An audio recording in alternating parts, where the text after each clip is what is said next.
اللہ کے نبی نے فرمایا اذا اصابک عام سنۃ، اگر تیرے علاقے میں کاٹ آ جائے، فدعوتہ،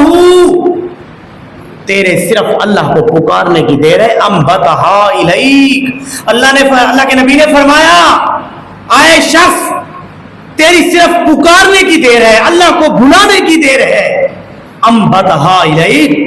پورا علاقہ بارش سے اتنا بھرپور ہو جائے گا کہ سارا علاقہ سرسبز و شاداب ہو جائے گا۔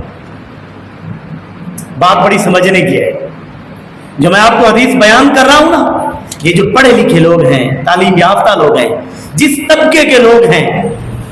ان کو یہ بات اور یہ حدیث یہ سمجھنے کی ضرورت ہے کہ نبی کریم صلی اللہ علیہ وسلم کے پاس یہ انجان شخص آیا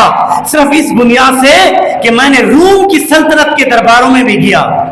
میں فارس کے دربار میں بھی گیا، لیکن کسی دربار میں مجھے ایسا مزہ نہیں آیا، مجھے ایسی وحدانیت نہیں ملی، مجھے ایسی یکسوئی نہیں ملی۔ میں ان کے غلاموں کو میں نے دیکھا جو ڈر کی وجہ سے عزت کر رہے تھے اپنے بادشاہ کی، جو ڈر کی وجہ سے تلوار اٹھائے ہوئے تھے، لیکن ان کے دل میں اس بادشاہ کا احترام نہیں تھا۔ میں نے پہلی بار اس عظیم پیغمبر کو دیکھا، میں نے پہلی بار اس ہستی کو دیکھا کہ اس کا اتنا دل سے احترام کرتے تھے کہ اس کے جسم سے نکلا ہوا پسینہ خوشبو بنا لیتے تھے، اس کے وضو سے نکلا ہوا پانی اپنے ہاتھ پہ لے کر اپنے جسم پر مل لیتے تھے، اور ان کے اشارے سے اپنی جانیں اور اپنی گردنیں کٹا دیتے تھے۔ ان کے اشارے پر وہ اپنے اعمال سرزد کرتے تھے۔ لا یقول شیئا الا صدروا، ایک کام بھی نہیں کرتے تھے جیسا یہ ہستی فرماتی تھی صحابہ ویسے عمل کرنا تھا۔ اب وہ شخص جو تھا نا، جو دیہات سے آیا، چیک کرنے کی وجہ سے، جج کرنے کی وجہ سے کہ میں تھوڑا دیکھ پاؤں کہ کیا ہو رہا ہے، اس کو مزہ آ گیا۔ اللہ کے نبی صلی اللہ علیہ وسلم نے تیسری بات ارشاد فرمائی اس کو کہ فضلت راحلۃ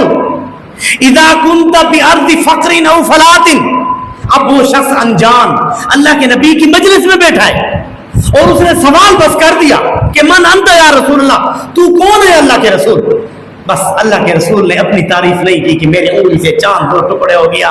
اور اللہ نے مجھے یہ معجزات دیا۔ اللہ کی تعریف پہ اللہ کا نبی شروع ہو گیا۔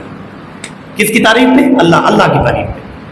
اب اللہ کے نبی صلی اللہ علیہ وسلم نے فرمایا اس سے اذا كنت بارض فقر او فلاۃ، اے شخص تو جنگل بیابان میں ہے، تو صحرا میں ہے، اپنی اونٹنیوں کو چرا رہا ہے، فضلت راحلۃ، تیری اونٹنی گم ہو گئی، اب تو کیا کرے گا؟ اس زمانے میں آج بھی